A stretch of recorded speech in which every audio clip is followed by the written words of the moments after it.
ಕೇಂದ್ರ ಸಚಿವ ಸಂಪುಟದಲ್ಲಿ ಮೇಜರ್ ಸರ್ಜರಿ ಆಗ್ತಾ ಇದೆ. ಮುಂದಿನ ಚುನಾವಣೆಯನ್ನ ಗಮನದಲ್ಲಿ ಇಟ್ಕೊಂಡು ನಿರ್ಧಾರವನ್ನು ತೆಗೆದುಕೊಳ್ಳಲಾಗ್ತಾ ಇದೆ. 2 ದಿನಗಳ ಹಿಂದೆಯಷ್ಟೇ ರಾಷ್ಟ್ರಪತಿ ದ್ರೌಪದಿ ಮುರ್ಮು ಅವರನ್ನ ಭೇಟಿಯಾಗಿದ್ರು ನರೇಂದ್ರ ಮೋದಿ ಅವರು.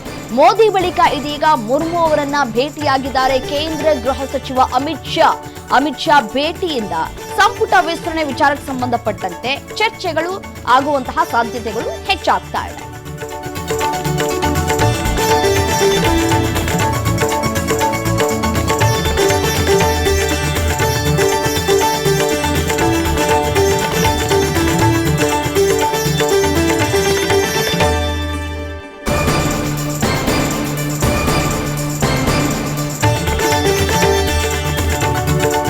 ಕೇಂದ್ರ ಸಚಿವ ಸಂಪುಟ ಪುನರ್ರಚನೆ ಕುರಿತು ಸಾಕಷ್ಟು ಊಹಾಪೋಹಗಳು ಕೂಡ ಕೇಳಿ ಬರ್ತಾ ಇತ್ತು. ಈ ಊಹಾಪೋಹಗಳ ನಡುವೆ ಕೇಂದ್ರ ಗೃಹ ಸಚಿವ ಅಮಿತ್ ಶಾ ರಾಷ್ಟ್ರಪತಿ ದ್ರೌಪದಿ ಮುರ್ಮು ಅವರನ್ನ ಭೇಟಿಯಾಗಿದ್ದಾರೆ. ಈ ಭೇಟಿಯು ರಾಜಕೀಯ ವಲಯದಲ್ಲಿ ಸಾಕಷ್ಟು ಕುತೂಹಲವನ್ನ ಕೂಡ ಮೂಡಿಸ್ತಾ ಇದೆ. ಇನ್ನು ಈ ಭೇಟಿ ಸಚಿವ ಸಂಪುಟ ಪುನರ್ರಚನೆಗೆ ಸಂಬಂಧಪಟ್ಟಂತಹ ಬೆಳವಣಿಗೆಗಳ ಒಂದು ಭಾಗನ ಅನ್ನುವಂತಹ ಪ್ರಶ್ನೆಗಳು ಕೂಡ ಇದೀಗ ಕೇಳಿ ಬರ್ತಾ ಇದೆ.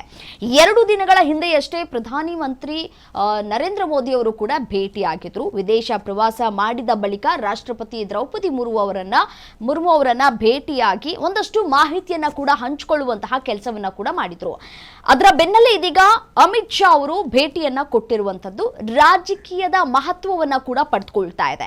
ಇದೇ ಸಂದರ್ಭದಲ್ಲಿ ನೋಡಿ 2027ರ ಉತ್ತರ ಪ್ರದೇಶ ವಿಧಾನಸಭೆ ಚುನಾವಣೆಗೆ ಬಿಜೆಪಿ ಈಗಿನಿಂದಲೇ ಒಂದಷ್ಟು ಸಿದ್ಧತೆಗಳನ್ನ ಆರಂಭ ಮಾಡಿದೆ ಅನ್ನುವಂತಹ ಮಾಹಿತಿಗಳು ಕೂಡ ಲಭ್ಯವಾಗ್ತಾ ಇದೆ.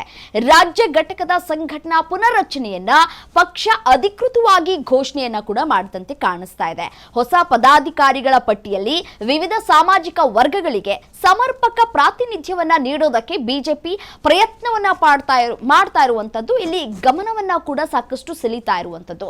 ಮುಂಬರುವಂತಹ ಚುನಾವಣೆಗಳನ್ನ ಗಮನದಲ್ಲಿ ಇಟ್ಕೊಂಡೇ ಪಕ್ಷ ಸಂಘಟನೆಗೆ ಹೊಸ ಚೈತನ್ಯ ತುಂಬುವಂತಹ ಕೆಲಸವನ್ನ ಈಗಲಿಂದಲೇ ಮಾಡ್ಕೊಂಡು ಬರುವಂತಹ ಕೆಲಸಗಳಾಗ್ತಾ ಇದೆ. ಒಂದಷ್ಟು ಬದಲಾವಣೆಗಳಾಗಬೇಕಾಗಿದೆ. ಸೊ ಆ ಬದಲಾವಣೆಗಳ ಹಿಂದಿದೆ ಒಂದಷ್ಟು ಮಾಸ್ಟರ್ ಪ್ಲಾನ್ಗಳು ಕೂಡ ಅಂತ ಕೂಡ ಹೇಳಲಾಗ್ತಾ ಇದೆ. ಒಟ್ಟಾರೆಯಾಗಿ ನಾವು ನೋಡ್ತಾ ಹೋಗೋದಾದ್ರೆ ಸಚಿವ ಸಂಪುಟ ಪುನರ್ರಚನೆ ಮತ್ತು ಬಿಜೆಪಿ ಸಂಘಟನಾ ಬದಲಾವಣೆಗಳು ರಾಷ್ಟ್ರ ರಾಜಕೀಯದಲ್ಲಿ ಇದೀಗ ಹೊಸ ಚರ್ಚೆಗೂ ಕೂಡ ಕಾರಣವಾಗ್ತಾ ಇದೆ. ಕಾದ್ ನೋಡಬೇಕು ಮುಂದಿನ ದಿನಗಳಲ್ಲಿ ಯಾವ ರೀತಿಯಾದಂತಹ ಬದಲಾವಣೆಗಳನ್ನ ಮಾಡಿಕೊಳ್ಳಲಾಗುತ್ತೆ. ಈಗಾಗಲೇ ಒಮ್ಮೆ ಮೋದಿ ಭೇಟಿ ಕೊಟ್ಟಿದ್ದಾರೆ, ದ್ರೌಪದಿ ಮುರ್ಮು ಅವರನ್ನ ಭೇಟಿಯಾಗಿ ಒಂದಷ್ಟು ಮಾಹಿತಿಯನ್ನ ಕೂಡ ಹಂಚಿಕೊಳ್ಳುವಂತಹ ಕೆಲಸವನ್ನ ಕೂಡ ಮಾಡಿದ್ದಾರೆ. ಇವತ್ತು ಗೃಹ ಸಚಿವ ಅಮಿತ್ ಶಾ ಅವರು ಕೂಡ ಭೇಟಿಯಾಗಿದ್ದಾರೆ. ಸೊ ಸಂಪುಟ ಪುನರ್ರಚನೆಯ ಒಂದು ಭಾಗ ಅಂತ ಕೂಡ ಇಲ್ಲಿ ಈ ಸಂದರ್ಭದಲ್ಲಿ ವಿಶ್ಲೇಷಣೆಯನ್ನ ಕೂಡ ಮಾಡಲಾಗ್ತಾ ಇದೆ. ಸೊ ಹಾಗಾದ್ರೆ ಸಂಪುಟ ಪುನರ್ರಚನೆಗೆ ಕೌಂಟ್ ಡೌನ್ ಶುರುವಾಗಿದೆಯಾ? ಪುನರ್ರಚನೆ ಆಗೋದಾದ್ರೆ ಯಾವಾಗ ಡೇಟ್ ಫಿಕ್ಸ್ ಆಗತ್ತೆ? ಯಾವೆಲ್ಲ ನಾಯಕರನ್ನ ಕಿಕ್ಔಟ್ ಮಾಡುವಂತಹ ಕೆಲಸಗಳಾಗತ್ತೆ? ಯಾವೆಲ್ಲ ನಾಯಕರನ್ನ ಇನ್ ಮಾಡಿಕೊಳ್ಳುವಂತಹ ಕೆಲಸಗಳಾಗತ್ತೆ? ಹೊಸ ಮುಖಗಳಿಗೆ ಸಾಮಾನ್ಯವಾಗಿ ಬಿಜೆಪಿ ಪದೇ ಪದೇ ಮಣೆ ಹಾಕೋದನ್ನ ನೀವು ಎಲ್ಲರೂ ಕೂಡ ಗಮನಿಸಿದ್ದೇವೆ. ಅದೇ ರೀತಿಯಾಗಿ ಹೊಸ ಮುಖಗಳು ಯಾವ್ಯಾವು ಕಾದ್ ನೋಡೋಣ ಏನಾಗುತ್ತೆ ಅಂತ ಹೇಳಿ ಮುಂದಿನ ದಿನಗಳಲ್ಲಿ.